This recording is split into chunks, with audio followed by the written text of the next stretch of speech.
ओम साई राम, ओम साई राम, ओम साई राम। श्री सच्चिदानंद सदगुरु साईनाथ महाराज की जय। श्री सच्चिदानंद सदगुरु साई करुणानंद महाराज की जय। श्री सच्चिदानंद सदगुरु जगत गुरु बाल युगराज साई नारायण महाराज की जय। साई लीलावती माता की जय। श्री साई सच्चरित्र chapter 22 Rescues from Serpent Bites. Bala Sahib Mirikar, Bapu Sahib Booty, Amir Shakar.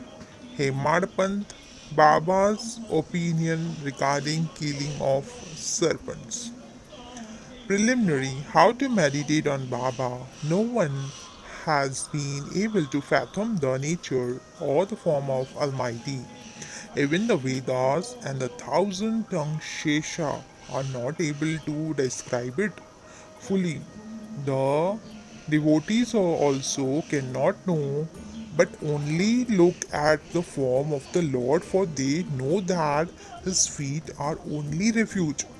They know no other method of attaining the supreme goal of life except meditating on the holy feet. Hemadpan suggests an easy way of devotion and meditation as follows. As the dark fortnight of every month wears out gradually, the moonlight also wanes in the same degree, and on the new moon day, we do not see the moon at all. Therefore, when the bright fortnight begins, people are very anxious to see the moon. On the first day, the moon is not seen. On the second day, she merges a thin crescent. Then the people are asked to see the moon through the opening between the two branches of the tree. And when they begin to see through this aperture regularly, the distant small crescent of the moon comes to their sight.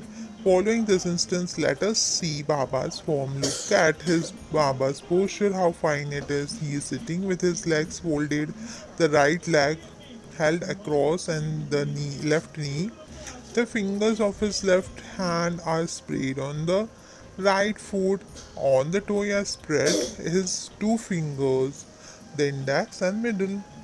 By this posture, Baba seems to say, if you want to see my true form, be egoless and be humble, most humble, and meditate on my toe. Through the opening between the index and middle finger, and then you will be able to see my light. Now let us turn to Baba's life. Shirdi had become a place of pilgrimage on account of Baba's stay there. People from all quarters began to flock there, and both the rich and the poor began to be benefited in more ways than one. Who can describe Baba's boundless love for his and his wonderful knowledge and his all pervasiveness? Blessed is he who could experience this. Sometimes Baba observed long silence, which was in a way his dissertation on Brahma. At other times, he was pure consciousness, bliss incarnate, surrounded by his devotees. Sometimes he spoke in parables, and at other times indulged in wit and humor.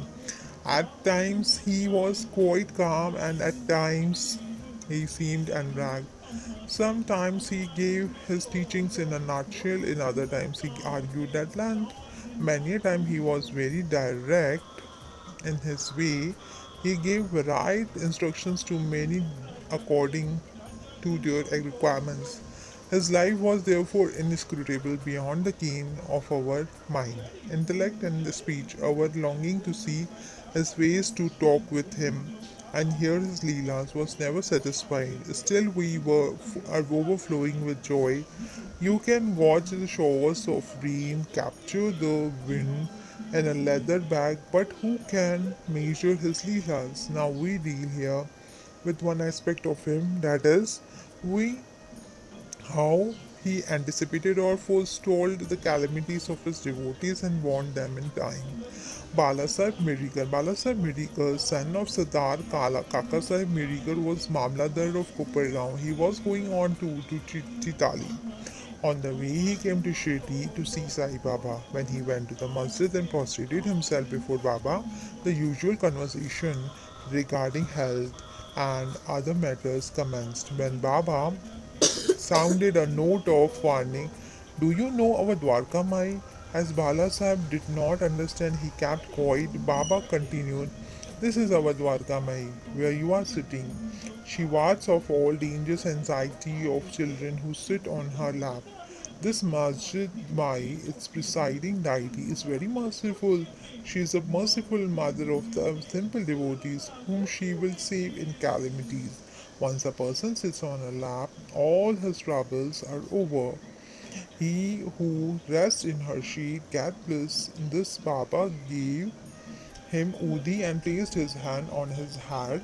When Bala Sahib was about to depart, he again said, "Do you know the Lamba Baba? Long gentleman was serpent."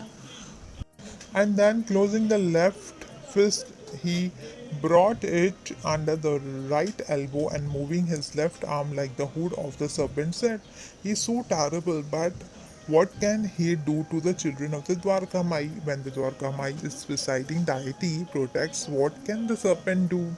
All who were present there were curious to know the meaning of all this and its reference to miracle, but none had the courage to ask Baba about this.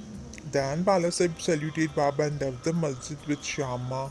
Baba called Shama back and asked him to accompany Balasaheb and enjoy the Chitali trip. Shama came to Balasaheb and told him that he would go with him according to Baba's wish. Balasaheb replied that he need not come as it would be inconvenient. Shama returned to Baba and told him what Balasaheb said to him. Baba said, "Alright, do not go. We should mean well and do well. Whatever is destined to happen will happen." In the meanwhile, Balasaheb thought over again and again and calling Shama asked him to accompany him. Then Shama went again to Baba and after taking his leave started with Balasaheb in the Tonga. They reached Chitali at 9 p.m. and encamped in the Maruti temple. The office people had come, so they sat in the temple talking and chit-chatting. Balasaheb was sitting on a mat reading a newspaper. His upperani, upatotar, was spread across his waist and on his snake. A snake was sitting unnoticed. It began to move with a hissing sound which was heard by the peon. He brought a lantern, saw the snake, and raised an alarm. "Serpent, serpent!" Bala Sahib was frightened and began to quiver. Shama was also stunned.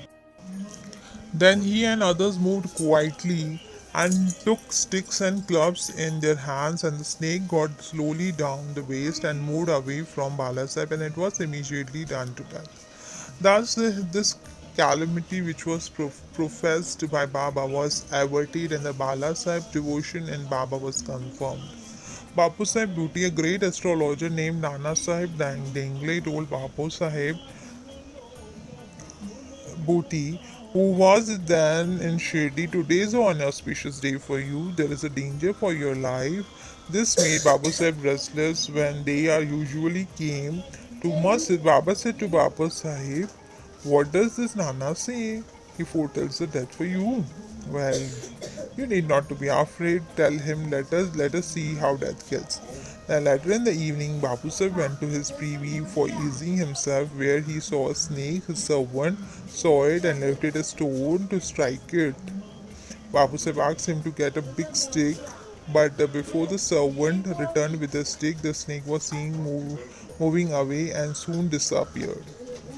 Babu Sahib remembered Baba's words of fearlessness. Amir Shakar. Amir Shakar was a native of the village Korale in the Kopargaon Taluka. He belonged to the butcher caste.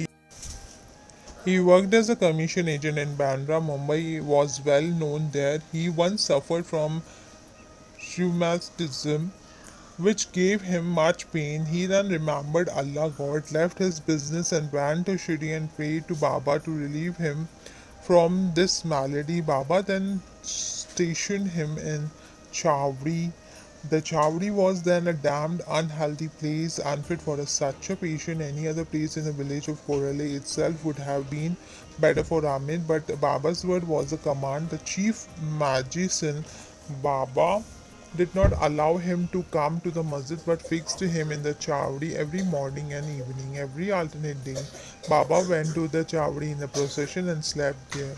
So Amir got Baba's contact very often. Amir stayed there for the full 9 months and then he got a disgust for the place. So one night he left, steely left the place and came to the Kopargaon and stayed in the Dharamshala. There he saw old dying fakir who asked him for a water and Amir brought it and gave it to him. As soon as he drank it, he passed away.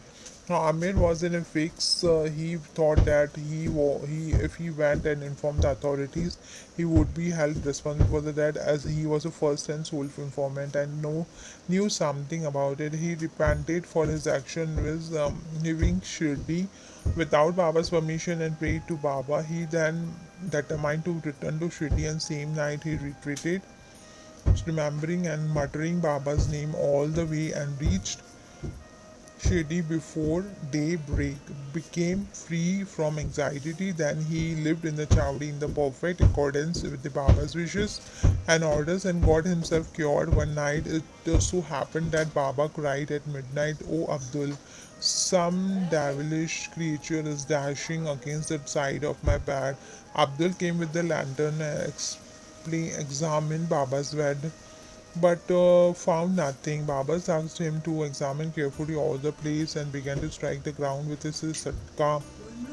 Seeing this Leela of Baba, Amit thought that Baba might have suspected some serpent there. Amit could know by close contact with Baba the meaning of his words and actions. Baba then saw near Amir's cushion something moving. He asked Abdul to bring in the light, and when he brought it, he saw the serpent coiled up there, moving its head up and down. And thereupon the serpent was immediately beaten to death. Thus, Baba gave timely warning and saved Amir's. Hemarpan scorpion and a serpent at Baba's recommendation. Kaka Sahib Dikshit was daily reading the two works of Sri Eknath Maharaj, that is Bhagavad and Bhagavad Ramayana. And Hemarpan had the good fortune to be one of the audience when the reading of the works was going on. Once, when a portion from the Ramayana relating to the Hanuman's testing Rama's greatness according to his mother's instructions was being read. All the listeners were spellbound. Hemarpad was one of them. A big scorpion, none knew where it came from, jumped and sat on the right shoulder of the Hemarpand on his Upurani Upar Dotar. First, it was not noticed, but as the Lord protects those who are intent to on hearing his stories, he casually cast a glance over his right shoulder and noticed it. It was a dead silent or not a bit moving here and there. It seemed as if it also enjoyed the reading.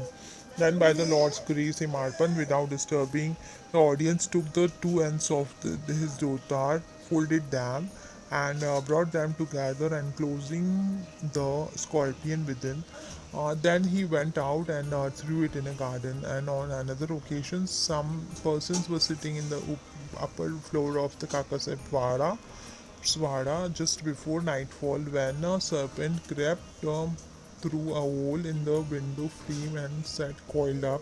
A light was brought through. It was first dazzled, and yet it was sat still and moved its head up and down. Then many persons rushed there with the sticks and cudgels, but as it sat in an awkward place, no blow could be dealt. But hearing the noises of man, the serpent went out hastily through the same hole. Then all the persons present there felt relieved.